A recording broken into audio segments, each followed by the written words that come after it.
I3 tuition classes Virpur धोरण 1 થી 10 ગણિત in વિજ્ઞાન હાશ દરજી મોબાઈલ નંબર 9574573390 ધન્યવાદ।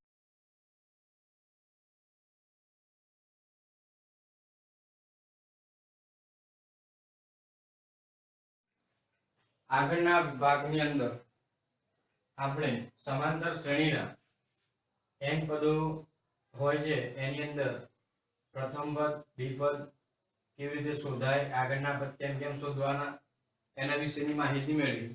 હવે આપણને ખ્યાલ કે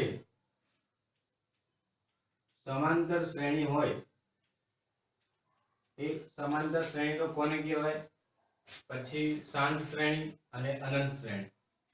હવે આ સમાંતર શ્રેણી ની અંદર આપણને ખબર છે કે n પદો હોય, a1 a2 a3 a4 આવી રીતે n પદો હોય એટલે આપણને ખ્યાલ આવી ગયો અહીંયા n પદો a n એટલે n પદો અહીંયા આપેલા છે। અહીંયા લખું a15 આનો મતલબ થાય 15મું પદ, a4 1 2 3 4 a4 ચોથું પદ 1 2 3 4 a5 પાંચમું પદ।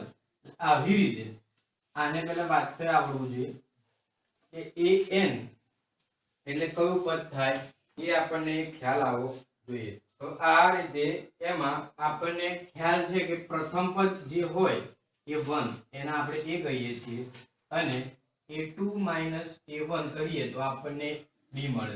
બીજા પદની અંદરથી પહેલું પદ આપણે બાદ કર્યું તો આપણને d મળે। હવે અહીંયા d બરાબર હું અહીંયા લઉં a2 a1 એટલે આપણને d મળે એ આપણને ખ્યાલ છે। હવે અહીંયા એવું કહેવાય મારાથી a2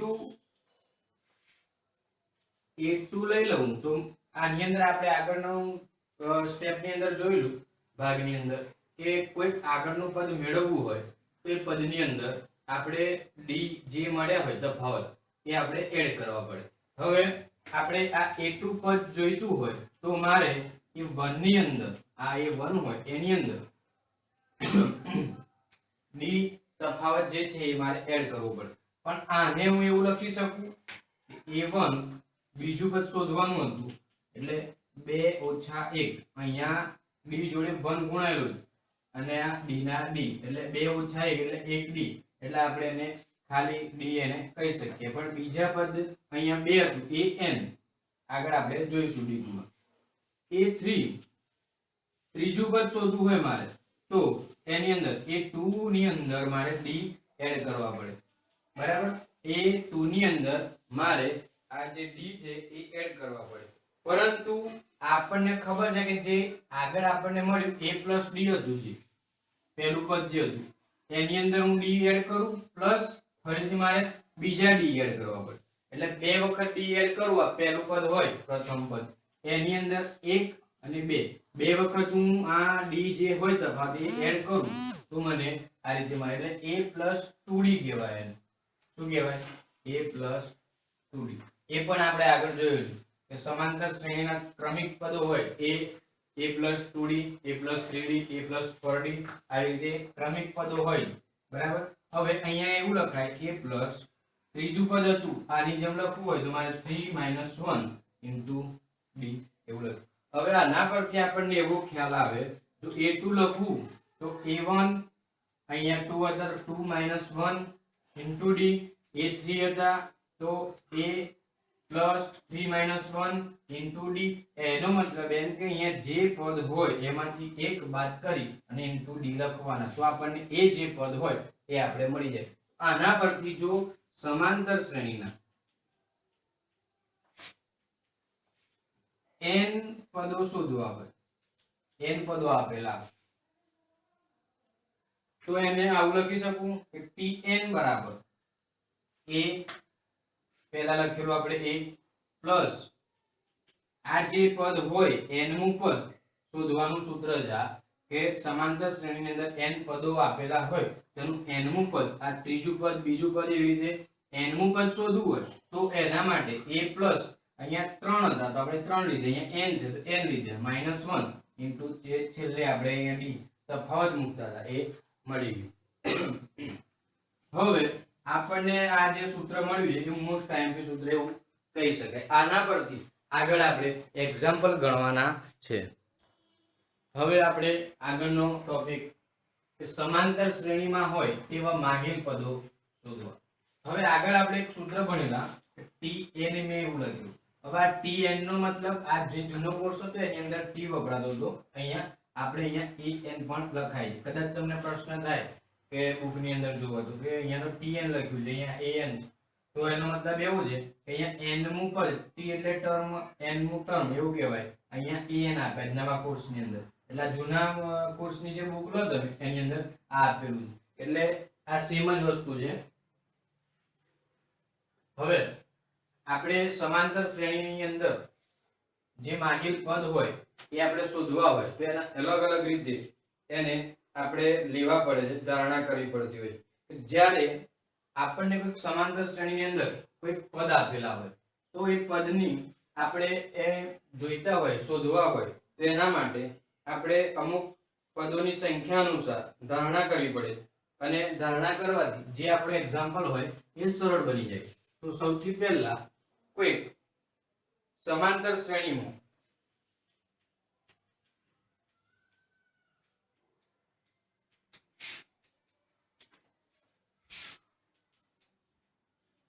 ત્રણ ક્રમિક પદોની વાત કરેલી હોય, ત્રણ ક્રમિક પદોની વાત કરેલી હોય તો આ જે શોધવાના હોય તો એના માટે આપણે આ મોસ્ટ આઈએમપી જે યાદ રાખવાનું, આગળની એક્ઝામ્પલમાં કદાચ કામ લાગી શકે. એ પદ હોય આપણી જોડે, આપણને ખબર છે એની આગળનું પદ કયું કહેવાય. આપણે અહીંયા d પ્લસ કરીએ છીએ, આ બાજુ જવું હોય તો મારે d માઈનસ કરવો પડે, એટલે a માઈનસ d, અને આ બાજુ કયું a પ્લસ d, એટલે ત્રણ પદ થઈ ગયા અહીંયા 1 2 અને 3. જો સમાંતર શ્રેણીમાં ત્રણ ક્રમિક પદો શોધવાના હોય ત્યારે આપણે આવા ત્રણ પદોની આપણે ધારણા કરી શકીએ. હવે આની અંદર આપણે સરવાળો કરીએ, આનો સરવાળો કરીએ a minus d plus a plus d બરાબર આ d માઈનસ છે, આ પ્લસ છે, કેન્સલ આઉટ થઈ જાય, માટે અહીંયા આપણને સરવાળો મળ્યો 3a. સરવાળો કયો મળ્યો અહીંયા 3a, એટલે આના પરથી આપણે સરવાળો કયો થાય છે 3a થાય છે, અને એનું મધ્યમ પદ એટલે આપણે આગળ ભણેલા a અને b પદ આપ્યા હોય, મધ્યની અંદર જે પદ હોય મધ્યમ પદ કહેવાય. અહીંયા m મૂકેલો આપણે યાદ હોય, એટલે અહીંયા a છે માટેનું મધ્યમ પદ a આપણે અહીંયા હું a લઈ લઉં છું. હવે એનું જે સામાન્ય તફાવત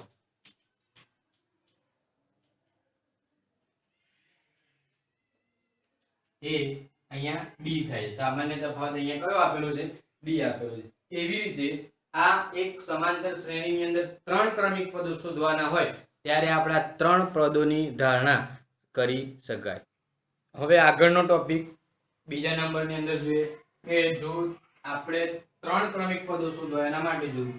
હવે આપણે આગળ ચાર ક્રમિક પદો શોધવા હોય તો એના માટે કયા પદની ધારણા કરી શકાય.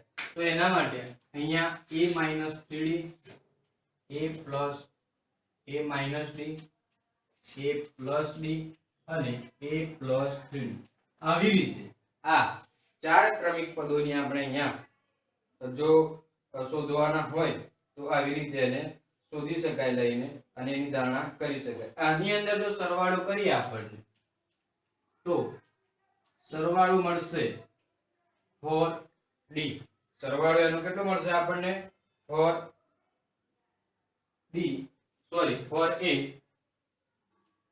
કારણ કે અહીંયા સરવાળો કહો તો d અહીંયા d છે 2d થઈ જાય, અને આ માઈનસ પ્લસ ની જગ્યાએ આપણે અહીંયા કરી જોઈએ સરવાળો બધાનો તો dd જે કેન્સલ આઉટ થઈ જાય, અહીંયા 3d છે, અહીંયા 3d જે કેન્સલ આઉટ થઈ જાય, અહીંયા d માઈનસ છે, અહીંયા પ્લસ છે એ કેન્સલ આઉટ થઈ જાય, માટે અહીંયા 1 2 3 4 એ મળશે, એટલે અહીંયા 4a થશે સરવાળો એનો. અને આપણે એના જે પદો છે આપણે મધ્યમ પદની વાત કરીએ અહીંયા મધ્યમ પદની વાત કરીએ તો એના મધ્યમ પદ અહીંયા ચાર પદ છે માટે મધ્યમ પદ અહીંયા બે મળશે મને, a માઈનસ ડી અને a પ્લસ ડી. આવી રીતે એના મધ્યમ પદ. જો ત્રણ પદ હોય, ત્રણ પદની અંદર મધ્યમ પદ એ આપણું એક જ હોય છે, અને જો ચાર પદ આપેલા હોય તો ચાર પદની અંદર બે મધ્યમ પદ હોય. અને એનો સામાન્ય તફાવત આપણે જોઈએ. હવે તો આ બાદબાકી કરશો તમે તો સામાન્ય તફાવત એ 2d મળશે. બરાબર, કારણ કે બાદબાકી કરો અહીંયા તો એ ઉડી જશે અહીંયા. બરાબર, માઈનસ નું ચિહ્ન છે, કૌંસની અંદર ચિહ્ન બદલાઈ જશે, એટલે એક માઈનસ હોય એક પ્લસ હોય તો એ તમે કરો બાદબાકી તો આપણને અહીંયા 2d મળશે. આવી રીતે જો ચાર પદ આપ્યા હોય તો એની અંદર આપણે આ ચાર પદની ધારણા કરી અને આપણે આગળ એક્ઝામ્પલ ગણી શકાય. એવી જ રીતે જો આપણે આગળ પાંચ ક્રમિક પદો માંગ્યા હોય તો એના માટે જોઈએ. તો પાંચ ક્રમિક પદો શોધવા હોય તો એક a હોય, અહીંયા a માઈનસ d હોય, અહીંયા a માઈનસ 2d લઈ લો. આ બાજુ આગળ જઈએ તો પ્લસ થતા જાય અને પાછળ જવું હોય આપણે તો માઈનસ થતું જાય, એટલે અહીંયા બાદ કરવા પડે. આ બાજુ પ્રથમ પદની આગળ જવું હોય તો પ્લસ કરવા પડે. a plus d, a plus 2d. આવી રીતે આપણે જોયું કે ત્રણ પદ, ત્રણ ક્રમિક પદ હોય અને ચાર ક્રમિક પદ હોય અને પાંચ ક્રમિક પદ. આ ત્રણ માટે આપણે અહીંયા જોયું કે જો આ પદો આપણે શોધવા હોય તો આ જે પદ છે એની ધારણા કરી અને આગળ એક્ઝામ્પલ ની અંદર જોઈશું આપણે કે કેવી રીતે આને ગણી શકાય. માટે આપણે અહીંયા સુધી આ પાંચ પદ સુધી આપણે રાખીએ છીએ. અહીંયા હમણાં આગળ છ પદ માટે આપણે અહીંયા જોવાનું નથી. આગળનો ટોપિક છે શાંત સમાંતર શ્રેણીનું મધ્યમ પદ શોધવાનું. હવે શાંત સમાંતર, પહેલા તો આપણે શાંત સમાંતર શ્રેણી કોને કહેવાય? તો આપણને ખબર છે કે n પદો હોય, કોઈ પણ શ્રેણીના n પદ માટે જોઈએ તો એનું a1 a2 a3 dash dash dash અહીંયા છેલ્લું પદ કોઈક આપેલું હોય એનું એન્ડ આપણને જોવા મળે ત્યારે, અને પ્રથમ પદ તો હોવાનું જ છે, માટે આ જે શ્રેણી થઈ એને આપણે શાંત સમાંતર શ્રેણી કહેવાય. હવે આવી કોઈક સમાંતર શ્રેણી આપેલી હોય તો એની અંદર મધ્યમ પદ કયું છે એ શોધવું હોય તેના માટે બે શરતો છે. કે ધારો કે એક પહેલા તો n યુગ્મ હોય ત્યારે એનું સમાંતર શ્રેણીનું મધ્યમ પદ કયું થાય, અને બે નંબરમાં n અયુગ્મ હોય ત્યારે આ સમાંતર શ્રેણીનું મધ્યમ પદ કયું થાય. તો પહેલા આપણે જોઈએ કે n યુગ્મ હોય ત્યારે એનું મધ્યમ પદ કયું થાય. જ્યારે n યુગ્મ હોય, જ્યારે n યુગ્મ હોય ત્યારે એ સમાંતર શ્રેણીનું મધ્યમ પદ n/2 + 1 તથા n/2 એવું કહેવાય. કારણ કે n જે યુગ્મ એનો મતલબ એવો થાય કે એને બે વડે ભાગી શકાય. તો ચાર પદ હતા હમણાં આપણે, તો ચાર પદ હતા તો એની અંદર બે પદ લીધેલા આપણે, તો એના માટે બે પદ મળશે n યુગ્મ હોય. અને જો n અયુગ્મ હોય તો એ જેટલા પદ હોય એની સંખ્યા, n નો મતલબ એવો છે કે જેટલા પદ હોય. ધારો કે અહીંયા કોઈક સમાંતર શ્રેણી હું લખી કાઢું 4 5 6 7 8, અહીંયા 1 2 3 4 અને 5 પદ. તો 5 એ પદની સંખ્યા થઈ, n એટલે પદની સંખ્યા છે, તો એ કેટલા છે 5 છે. તો 5 એટલે અયુગ્મ કહેવાય. તો એના માટે શું કરવાનું, તો n + 1/2 એટલે અહીંયા 5 છે તો 5 + 1/2 એટલે 6/2 એટલે 3 એટલે ત્રીજું પદ, એટલે આપણને 6. એટલે 6 ની બંને બાજુ જુઓ બે બે પદ આપેલા એટલે 6 જે મળ્યું ત્રીજું પદ એ આપણે એનું મધ્યમ પદ છે શાંત સમાંતર શ્રેણીનું એવું કહેવાય. આવી રીતે આપણે n એટલે જે પદ હોય એના ભાગ્યા 2 કરીને એક એડ કરી દઈએ અને બીજું n/2 કરીએ તો આપણે યુગ્મની અંદર બે મધ્યમ પદ મળશે. જ્યારે n અયુગ્મ હોય ત્યારે n + 1/2 એટલે કે આપણને એની અંદર એક જ મધ્યમ પદ આપણને મળશે. હવે સમાંતર શ્રેણીના કેટલાક ગુણધર્મો જોઈએ. સમાંતર શ્રેણીની અંદર ગુણધર્મોની અંદર પહેલા નંબરમાં વાત કરીએ આપણે કે કોઈક સમાંતર શ્રેણી એ m આપ્યું હોય, આપણે એ અહીંયા m લઈ લઉં તો એના માટે એવું સૂત્ર લખાય કે a plus m minus 1 into D આપણે આગળ જોયું, અને એ n હોય તેના માટે એ તો જોયું જ છે આપણે કે a plus n minus 1 into D. હવે આ બંનેનો તફાવત લઈ લો, આ બંનેનો તફાવત એટલે કે બાદબાકી લઈ લો, તો am માઇનસ an કરો, અહીંયા બાદબાકી કરું તો અહીંયા મારે શું લખી શકાય, તો a પ્લસ કૌંસમાં m માઇનસ 1 ઇન્ટુ ડી, આ એક am નું લઈ લીધું. હવે બીજું માઇનસ કૌંસમાં a plus n minus 1 into D. હવે a plus m minus 1 into D, અહીં માઇનસ છે, જો હું કૌંસ છોડી દઈશ તો અંદરના ચિહ્નો બદલાઈ જાય, એટલે a minus n minus 1 into D. હવે અહીંયા a પ્લસ છે, a માઇનસ છે, માટે આ બંને કેન્સલ આઉટ થઈ જાય, માટે m minus 1 into D minus n minus 1 into D. હવે ડી ને બંને બાજુ અંદર ગુણી કાઢીએ તો md માઇનસ ડી માઇનસ આ કૌંસ છે તો અહીંયા કૌંસ રવા દઉં છું હમણાં, nd માઇનસ ડી. હવે જો હું કૌંસ છોડી દઉં તો અહીંયા માઇનસ છે બાર, એટલે અંદરનું ચિહ્ન શું થઈ જાય, ચેન્જ થઈ જાય, એટલે અહીંયા શું થઈ જાય, પ્લસ થઈ જશે. બરાબર. હવે આ ડી માઇનસ અને આ ડી પ્લસ એટલે આ બંને કેન્સલ આઉટ થઈ જાય, માટે અહીંયા વધશે md માઇનસ nd. હવે અહીંથી થોડા આ બાજુ જુઓ, અહીંયા શું આપેલું છે, md માઇનસ nd મળે. હવે આની અંદરથી d બંનેને કોમન દેખાય છે આપણને, તો હું કોમન કાઢી લઉં, d કોમન કાઢું તો અંદર વધશે m માઇનસ n. પણ આ આપણે કોના બરાબર શોધતા આયા, તો am માઇનસ an, એવું લખાય am માઇનસ an બરાબર d કૌંસમાં m માઇનસ n. હવે જો મારે d ને સૂત્રનો કરતા બનાવવો હોય તો આ d ને સૂત્રનો કરતા બનાવવું તો આ ગુણાકારનો સંબંધ છે એ આ બાજુ લાવી દઉં તો બરાબરની આ બાજુ ભાગાકારમાં જાય એટલે નીચે આવી જાય. d ને સૂત્રનો કરતા બનાવું તો am માઇનસ an છેદમાં m માઇનસ n. આમ આપણને સમાંતર શ્રેણીની અંદર જો કોઈ બે શ્રેણી આપેલી હોય તો એનો તફાવત શોધવો હોય તો એના માટેનું સૂત્ર એક આપણને અહીંયા d બરાબર am minus an upon m minus n મળ્યું. હવે આગળ 2 નંબર શાંત સમાંતર શ્રેણી. શાંત સમાંતર શ્રેણીની અંદર કોઈ શ્રેણી આપેલી હોય એમાં જે પ્રથમ પદ અને છેલ્લું પદ હોય એ એના n પદ આગળ લો અને છેલ્લા પદથી n પદ પાછળ લો તો મને એ સમાંતર શ્રેણીના બંને પદના સરવાળા એટલે કે પ્રથમ પદ અને અંતિમ પદના સરવાળા જેટલું જ મળે. ઉદાહરણ તરીકે કોઈ સમાંતર શ્રેણી છે, ધારો કે શાંત સમાંતર શ્રેણીની અંદર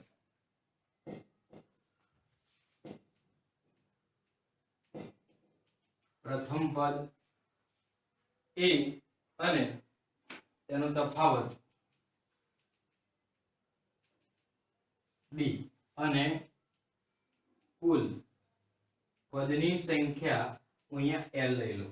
પદની સંખ્યા મેં અહીંયા l લીધી. જો શરૂઆતથી આપણે n મું પદ શોધવાનું હોય તો આપણને ખબર કે શરૂઆતથી n મું પદ શોધવાનું હોય તો an બરાબર a plus n minus 1 into d એવું આપણે કરીએ છીએ. પરંતુ આપણે છેલ્લેથી n મું પદ શોધવાનું હોય કે જો છેલ્લેથી n મું પદ જો આપણે શોધવાનું હોય, અહીંયા સમજવાની વાત છે મિત્રો. એટલે આપણે પહેલા જો મેં n મું પદ પહેલેથી લેવાનું શરૂઆતથી તો a plus n minus 1 into d લેવાના, અને જો છેલ્લેથી શોધવાનું હોય તો તેના માટે આપણે અહીંયા એક નવું સૂત્ર બનાવીશું કે શરૂઆતથી આપણે એટલે શરૂઆતથી જે આપણે લેતા હોય પદ, અહીંયા શરૂઆતથી જે પદ લેતા હોય એ l-1 એની અંદર l એટલે કે જે ટોટલ પદ છે એની અંદરથી n પદ બાદ કરી અને એની અંદર +1 કરી અને એનું જે મેં એટલાનું પદ જે મળે એ આપણને છેલ્લેથી nમું પદ આપણને મળશે એવું કહેવાય.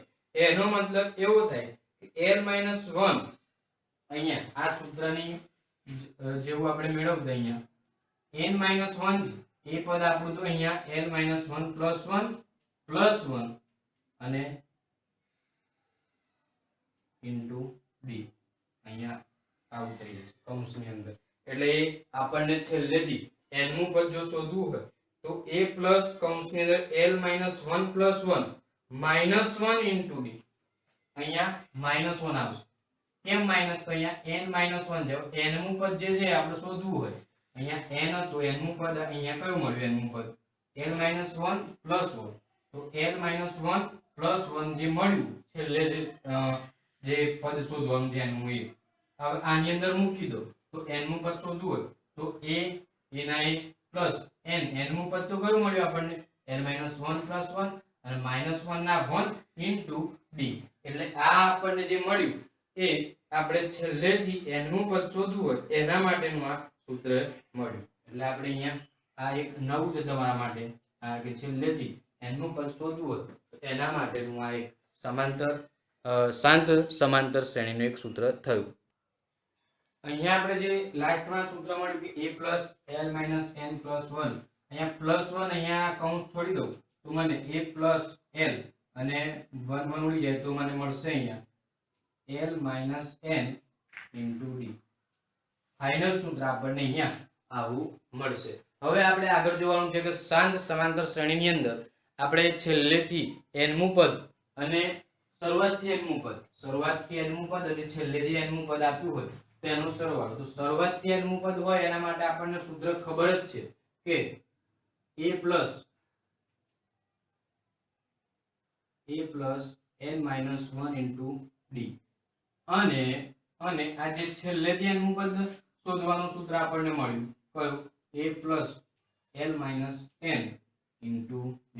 આ બંનેનો આપણે અહીંયા સરવાળો કરવાનો છે. તો હવે આપણે આ સરવાળો કરીએ તો શું મળે એ જોઈએ.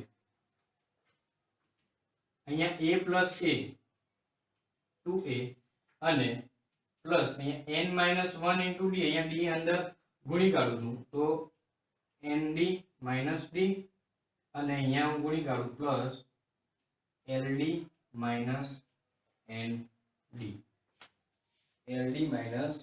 nd એટલે હવે 2a અહીંયા ld છે અહીંયા nd છે અહીંયા nd એટલે અહીંયા nd પ્લસ છે અહીંયા nd માઈનસ એટલે આ બંને કેન્સલ આઉટ થઈ જાય માટે 2a પ્લસ અહીંયા -d plus l d common એટલે હું d કોમન કાઢી દઉં છું અને માઈનસ અંદર વધશે 1 પ્લસ l એટલે મને અહીંયા એક સૂત્ર મળ્યું કે જે a 2a હતા એટલે 2a પ્લસ l માઈનસ 1 કરું કે અથવા તો l પ્લસ 1 કરું એટલે l minus n into d.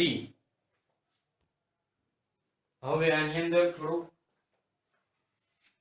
Change કરીએ તો 2a જે માઈનસ b માઈનસ નું એક વખત ગુણી કાઢો તો અહીંયા પ્લસ થઈ જાય અને અહીંયા 1 પ્લસ l છે તો અહીંયા l માઈનસ 1 કરી દઉં છું અહીંયા હું બરાબર. અહીંયા l માઈનસ 1 હતા બરાબર એટલે હું એ l માઈનસ 1 કરું અથવા તો અહીંયા આ માઈનસ ને હું ગુણી કાઢું અંદર તો પણ એવું થઈ જાય એટલે માઈનસ y પ્લસ થઈ જાય પ્લસ y માઈનસ થઈ જાય મારે 2a પ્લસ l માઈનસ 1 અને આ જે d આપણે અહીંયા રહી ગયા હું અહીંયા મૂકી દઉં બરાબર. હવે 2a છે તો અહીંયા a પ્લસ કૌંસમાં a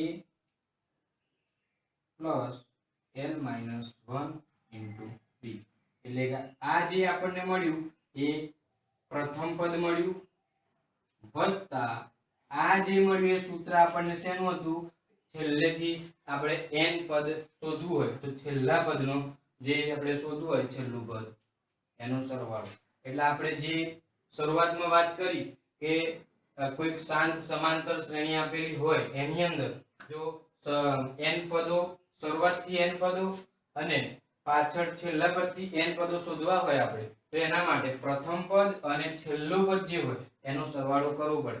એના માટે આપણે છેલ્લા પદ કયું મળશે એ જોયું, પ્રથમ પદ શરૂઆતથી n પદ કયું મળશે તો આપણને ખ્યાલ હતો a + n - 1 * d, છેલ્લે ધ્યાનનું પદ a + l - 1 * d. હવે એનો સરવાળો જોયો તો બંનેનો સરવાળો કરી અને છેલ્લે આપણે સાબિત કરી દીધું કે પ્રથમ પદ અને જે છેલ્લું પદ છે એ બંનેનો સરવાળો કરીએ આપણે તો આપણને એનું જે પદની સંખ્યા છે એ આપણને મળી જાય. હવે આગળ ગુણધર્મ નંબર 3 કે સમાંતર શ્રેણી આપેલી હોય એની અંદર n નું જે પદ છે એનું જે સૂત્ર છે એ n ની સુરેખ બહુપદી છે એવું આપણે જોવાનું. તો આપણે પહેલા an બરાબર હું લઈ લઉં a + n - 1 * d આવું એક સૂત્ર છે. આની અંદર હું આ d અંદર ગુણી કાઢું તો a પ્લસ આ d n માઇનસ d આવું થાય. હવે a plus dn minus d એ આપણને d ને અંદર ગુણવાથી મળ્યું. હવે આની અંદર આપણે આગળ આ જે ક્રમ છે એને આપણે બદલી કાઢીએ એટલે આ dn છે અહીંયા લઈ દો, a ને અહીંયા લઈ દો તો dn અહીંયા ગુણાકાર જેમ હતા એમ જ અહીંયા ના કહેવાય, અહીંયા પ્લસ હતા તો પ્લસ થઈ જાય, અહીંયા a માઇનસ d આવું થયું. એ અહીંયા લઈ ગયા, dn અહીંયા લઈ ગયા. હવે આ an બરાબર આપણને મળ્યું. તો અહીંયા એવું કહેવાય મારથી કે an બરાબર d એટલે x લઉં n plus a minus d બરાબર હું y લઉં. આ સ્વરૂપનું આપણને આ એનું સ્વરૂપ છે. આના પરથી એવું કહેવાય કે n ની જોડે x લીધા છે મેં અને આ જે y છે એ a માઇનસ d એટલે જે n નો સહગુણાંક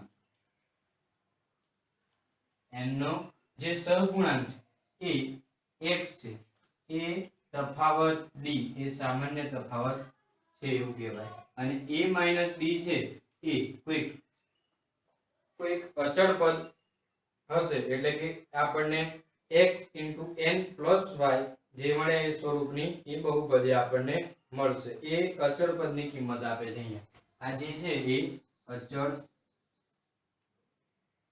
પદની કિંમત આપણને અહીંયા દર્શાવે છે. હવે આપણે એક ઉદાહરણ દ્વારા સમજીશું. હવે આગળ જે સમાંતર શ્રેણીનું n મું પદ an બરાબર 7n + 3 હોય તે શ્રેણી માટે a અને d શોધવાના છે. આપણે આગળ જે થિયરી જોઈ એના પરથી એક ઉદાહરણ લીધેલું. તો આપણને એક an બરાબર હમણાં આગળ x * n plus a minus d આ પ્રકારની એક આપણે બહુપદી આ જોઈ એ સ્વરૂપે જોઈ. હવે an બરાબર આપેલા છે આપણને 7n + 3 એટલે a માઇનસ d બરાબર આપણે અહીંયા y લીધેલા બરાબર. એ સ્વરૂપ બહુપદી હતી. તો 7n + 3 આની જોડે આપણે સરખાઈએ તો x ની કિંમત મને મળશે 7 એટલે x બરાબર આપણે શું હતું x બરાબર dn plus a minus d આવું કંઈક હતું. આપણે આગળનું સમીકરણ એને આ સ્વરૂપે દર્શાવેલું. આ એટલા માટે લખ્યું છે કારણ કે અહીંયા આ સ્વરૂપમાં આપેલું માટે x ની કિંમત 7 એનો મતલબ એવો થાય કે જે x છે એ જ આપણા અહીંયા d તફાવત છે અને આપણને અહીંયા d ની કિંમત 7 અને y બરાબર આપણે જે સરખાયેલા a માઇનસ d બરાબર આપણને 3 મળ્યા. d ની કિંમત અહીંયા મૂકી દો તો a માઇનસ 7 બરાબર 3. અહીંયા a બરાબર 3 આ માઇનસ પેલી બાજુ લઈ જવું તો પ્લસ થઈ જાય માટે a બરાબર a ની કિંમત મને મળી 10. આવી રીતે મને a અને d ની કિંમત મળી.